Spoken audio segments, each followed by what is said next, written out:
Hello, everybody, and welcome back to Anne of Green Gables. We're starting the second batch of episodes.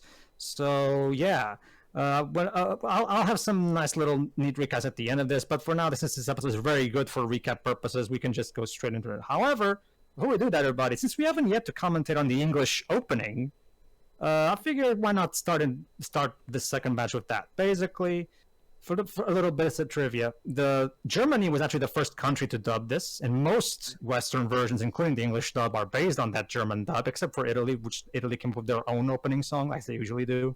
Yeah. So the English song is actually a dub of the original German opening song. Yes. So a little trivia there. All right, let's check out the English opening. You should find right there in the playlist with all the other episodes that I have, so it should be fine. All right. 3, 2, 1, click. Basically, they use various clips from the episodes themselves, and as you can see, yeah, this is from the original VHS source, so it's unrestored.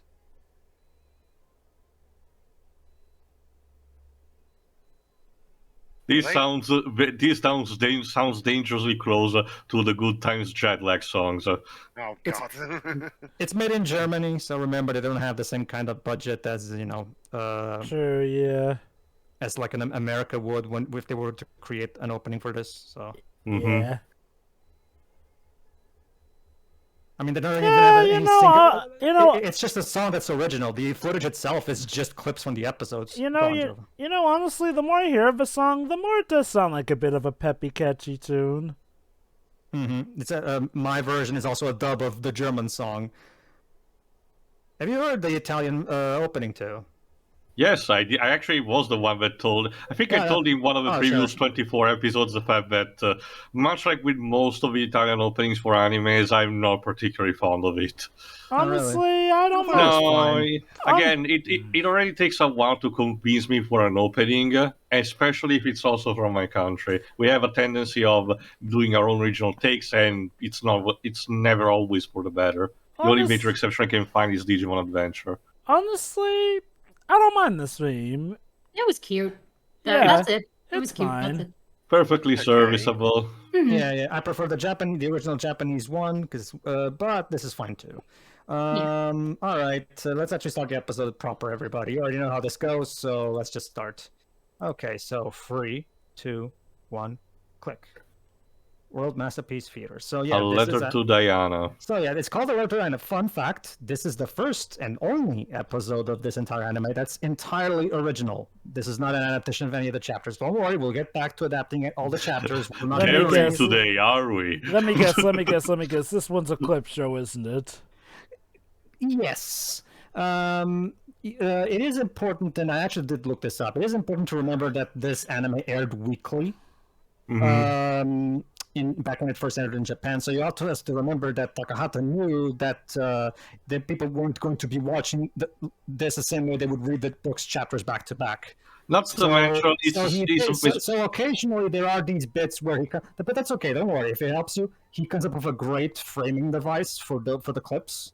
And like I said, it serves our purposes for coming back to this anyway. So it's actually It can't be worse than the series finale of the Donkey Kong Country cartoon. You know what? Not to mention, this is smack dab in the middle of the series anyway. So an actual clip show that recounts what happened so far is actually good. You know what? I'll give the English opening credit. It doesn't lie like this opening does. We never get a scene of Anne in that red outfit, taking that horse out for a race around town. Well, Jova. To be fair, the English opening does have still that bit where she's imagining herself as Princess Cordelia flying. Yes. But that bit actually did happen in the show. I mean, yes, It was in her imagination, but it happened. So yeah, it's been 4 weeks since Anne twisted her leg, and now she's stuck at home. Oh, anyway, if I guess it's been 2 weeks since Anne died, and I'm like, what?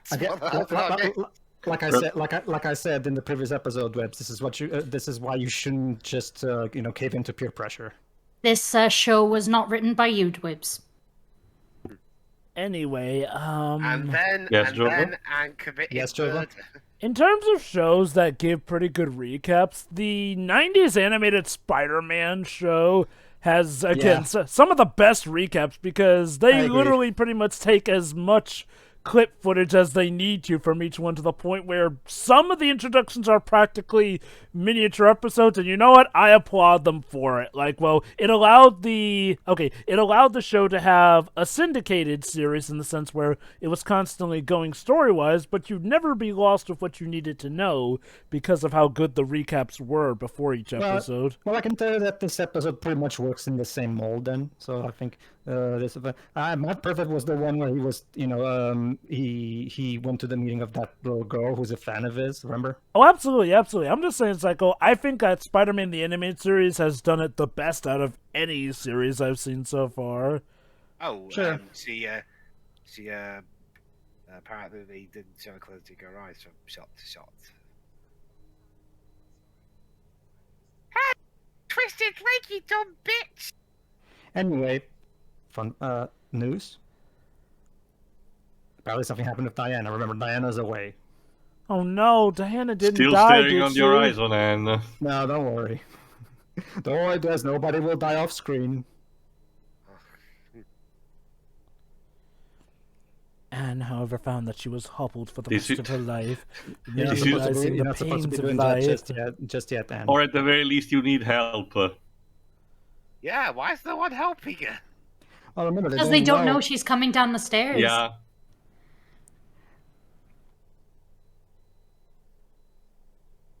Oh no. So it turns out Diana is also ill, or indisposed, if you prefer. Diana's her friend. Yeah, her best friend. Best buddy. Oh dear. Don't you see? Which explains why she hasn't come back yet. Don't you see? They're linked in a sense. One becomes injured, so of course the other must become ill as part of the blood sacrifice. Of course.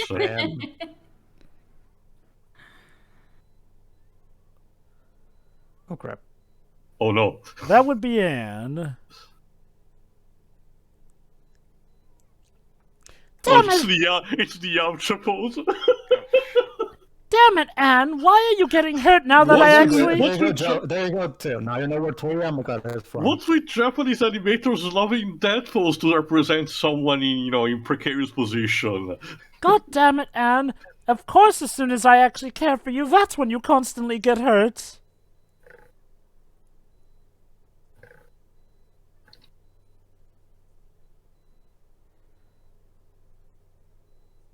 Poor Anne. Could be worse. It could always be worse.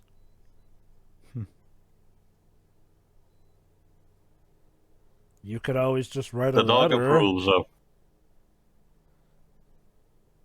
How's the postal service in Canada at this point? Well, it did exist, but obviously, back in the 19th century, things were much slower compared to today, obviously. Dogs are going to bark messages between the two. And if I recall correctly, they didn't have the industrial boom that America had with that stuff. This is not 101 Dalmatians. It is now. Damn it. So yeah, we're going to talk about the Diana and friendship theme is back. Yeah, of course. Wait, I could never... The original one, Dwarves. Okay. I could never forget that song. It's stuck in my damn head. Oh, bit of a verse change here. I wonder if there's a compilation that compiles all different versions of the song. I forgot, was it? What did you say? It was Miyazaki that drew the background? The layouts, yes. I don't know, Miyazaki. One of those... I don't know, Miyazaki. One of those sky specks looks a bit out of place. Well, you have to redraw the whole thing now. Yeah, exactly. Throw away the paper and do it again. You can't, but that's exactly what Miyazaki would do because he's a perfectionist. So...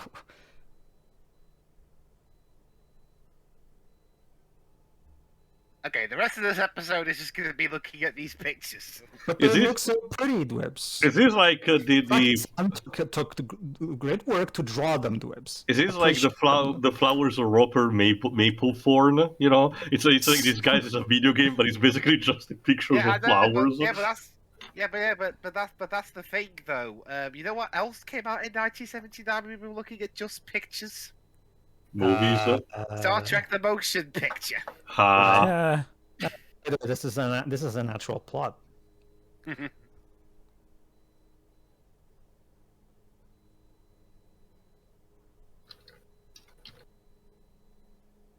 I said hop, not Hop the end. over, get it?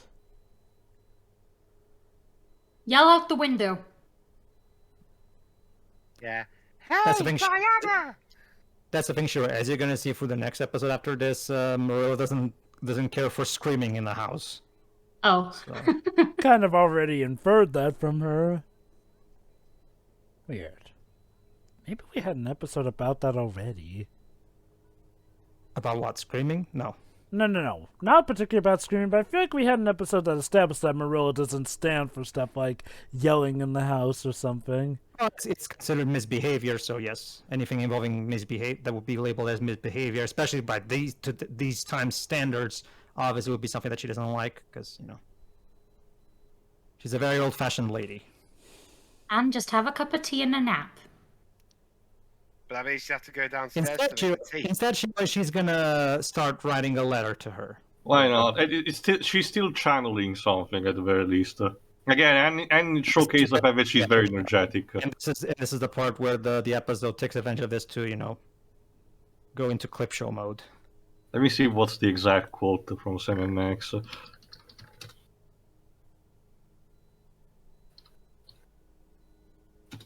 Diana, wake up. Oh, there you go. Don't you see, Dwebs? If we close our eyes, it becomes even easier to imagine, to let your imagination run wild. Of course. Yeah, falling asleep. Look at it this way. For example, like when you're listening to like a beautiful orchestral piece, it's all like if you close your eyes and so that your senses can fully focus on the music, on the sound itself, it becomes even more enjoyable.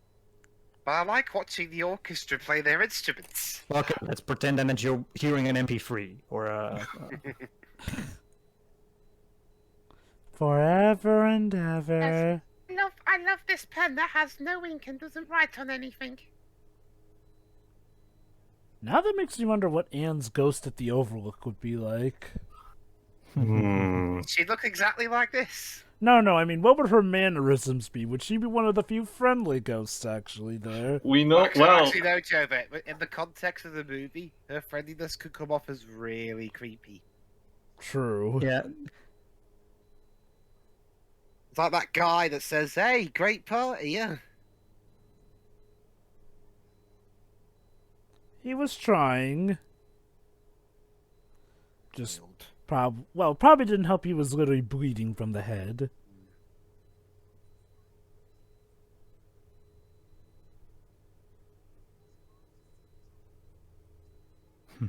But that one.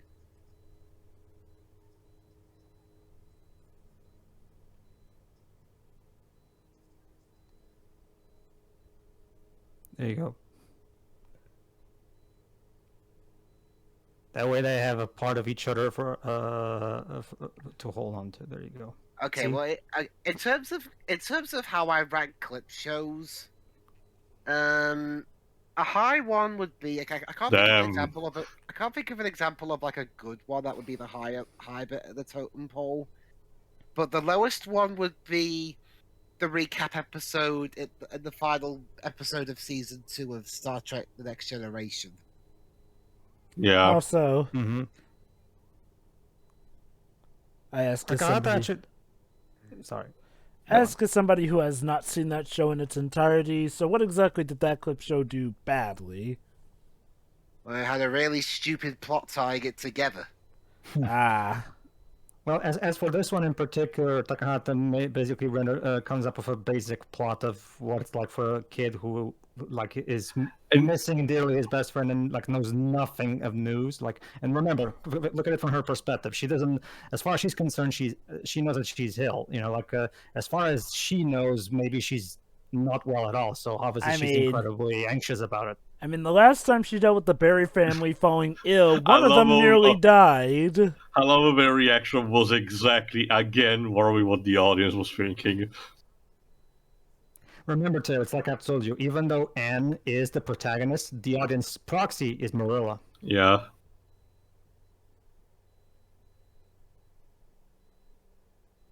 You're not going to the Beast's castle, you know. The house might be the other way. No, That's there we go. That's a If you look at pictures, this island looks exactly like that, actually. Not to mention, okay, I don't know if you noticed that too, Pedro, but because of the cut and everything, it looked like a character going, through a point-and-click game from screen to screen. It was almost like that. It kind of did, yeah.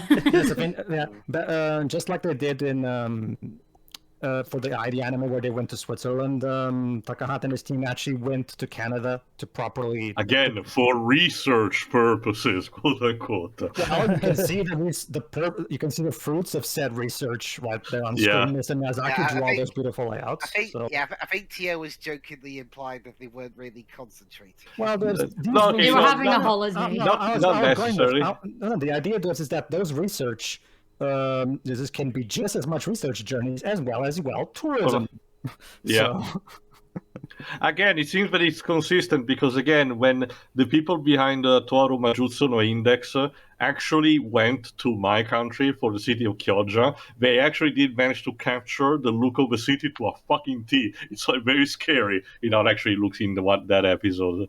Another thing that I also gave credit for is that even though it's a clip show, there's plenty of original material. There's actually more original material than there is clips. Yeah. Now we're in the clip. Back with the snooty teacher, which had an affair that's with right. a student. Yeah, that's right. There is a new teacher at the school. Yeah, don't worry. We for those who forgot, we actually met her because she went to visit, and we're gonna see her again in the next episode anyway. So we'll be able to flesh out everything. That's an interesting thing. Like in the book, she gets some basic descriptions of her character, but Takahata actually gives it an extra stage. She's the cool teacher who plays with both the boys and everything. Also, I forgot. I don't think I noticed the first time, but the one shot, the teacher almost has pointy ears. I think it may be the angle of which we're looking at them from. All the more to make you afraid. What kind of Little Red Riding Hood joke could I make about that? She does have red hair. All the more to scare you with, Teo? I guess. Now I actually wonder, considering this is a clip show, can we get to see again the scene where she's Max? The thing of... You will actually. Goody. That's the essential and experience. I remember we all loved that scene. Well, I did. Well, that's Avengers. That's the most iconic scene in the book. Like literally every adaptation has that scene, even a certain one that doesn't make any sense even to have it because they don't have the proper context. But it's iconic to the series. Oh, it is actually. Like, not to mention, Dwebs, you can't tell me that Gilbert didn't deserve that because he was being a genuine asshole there. I think he deserved a verbal chewing out, not being assaulted. I mean, again, she could have literally killed him with that. That is disproportionate retribution. Yeah, that is true, John. It'd be like say I insulted your glasses, Pedro, or something, and you punched me in the stomach. Speak of the devil. See, that's the yeah, thing. we get to see this again. You also have to understand it's two things. One, wait, hold on. Did they change what she said? I distinctly remember her saying "go to hell." Yes. But... Go to hell, yeah. That's because Jova, in this particular reissue of the scene, they changed the dialogue slightly to make it more closer to the book. Because in the book, what she says is "you mean hateful boy," as she just said now. Kind of late to change it, all things considered. Again, props for effort, I suppose. Yeah, but Jova, remember, she's writing this in the letter, so she could have changed what she said. That's a thing, Jova. This also happens in the other European dubs, including mine. My guess, it's all back to that original German dub that I mentioned. My guess is, Jova, the original German translators made that go to hell mistranslation.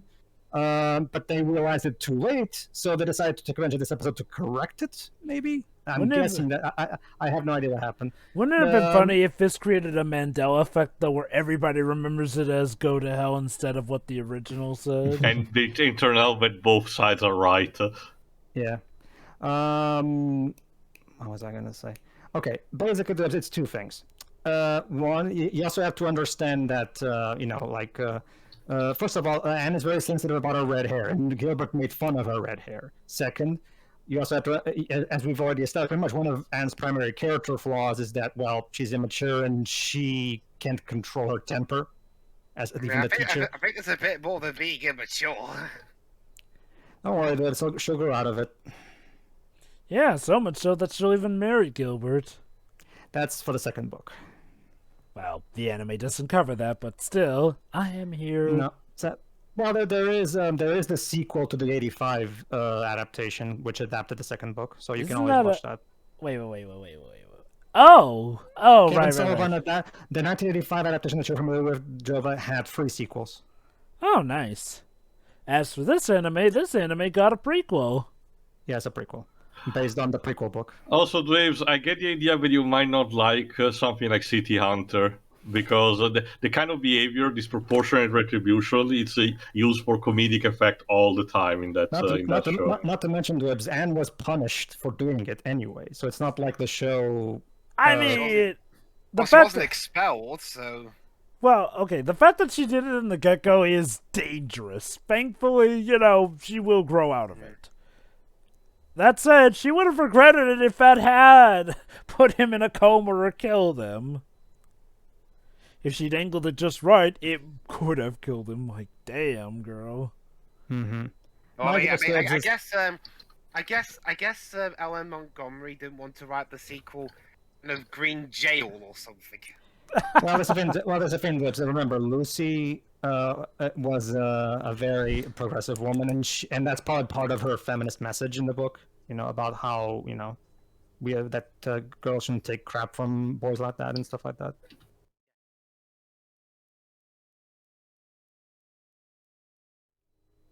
All right. Remember when Anne got Diana drunk? Yeah. Those were wacky times. This was the Grain Chill episode. Huh. Well, Grain Chill did it after this, but yeah. Yeah, this is why I decided to stop it at 24 instead of 25, because this is a great episode to get back to. Yeah.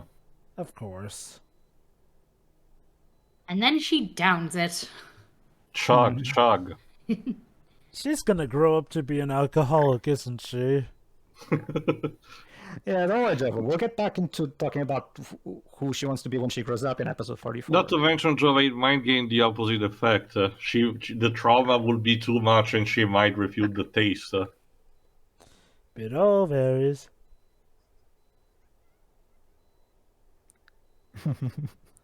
She sounded like she was having a good time at the time. Yeah, she actually sounds like drunk Dwibs. Check our Chappie commentary for those who don't know.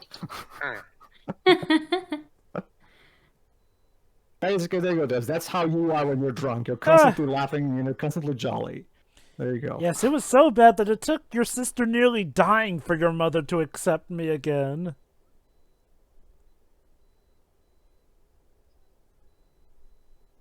Yeah, and this is where, the poor Gremlin actually was a heel.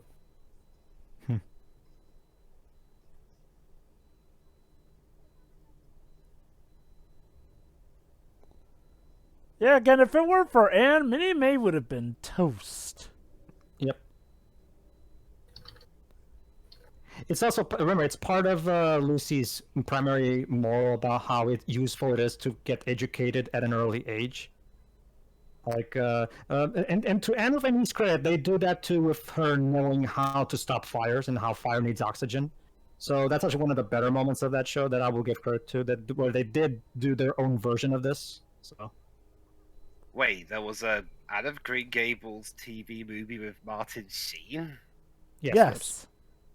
Remember this, Anne of Green Gables has had a crap ton of adaptations. It's Canada's most beloved story. Like it's Canada's Oliver Twist, Canada's Tom Sawyer, whatever you want to call it, like the most popular book / story / whatever of each country.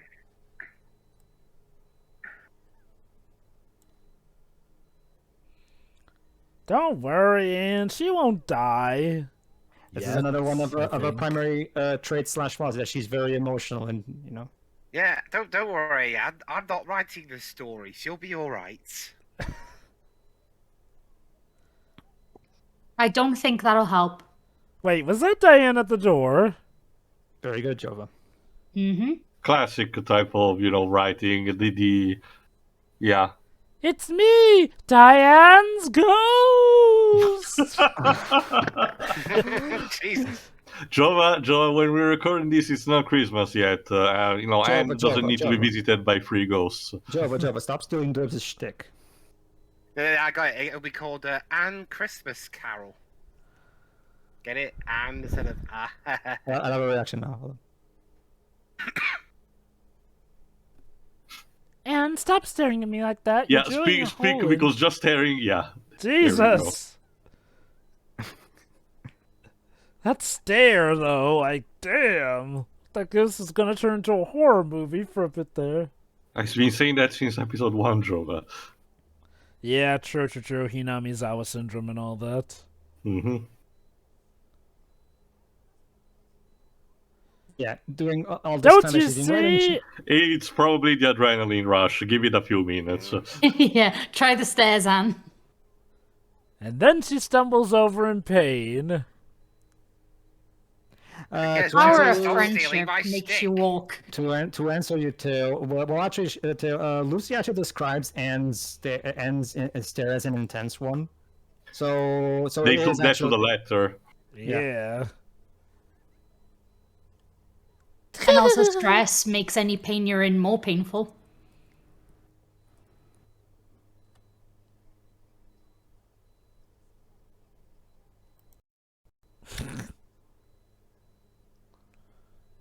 Weird, that laugh used to annoy you. Yeah, but We then have you heard hearts. something. But then you heard something far worse. Oh, trust me, Joe. But by episode 47, the transformation will be complete. It's not already? Well, God says you don't need the letter anymore, child. there you go. There you go. So in the next episode, we return to school.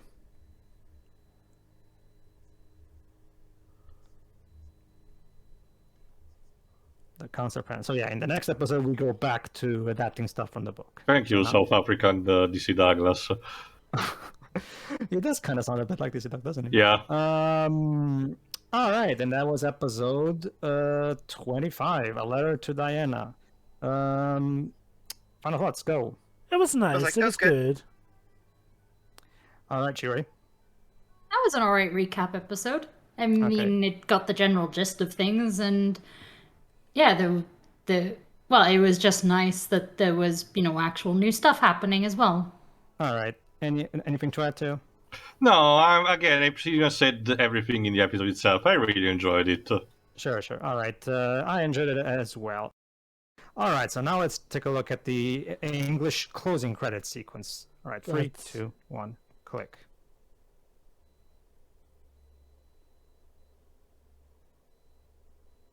Ah! It's kind of the same. Yeah, it's the same song, but slightly different lyrics. As No, you can see in the wait, no. This one sounds different from the opening. The opening had a different melody. It said right there who did the song, Alex, and like She the did. original guy from the German dub. Here, there's the composer. Oh, electric guitar. Mm-hmm.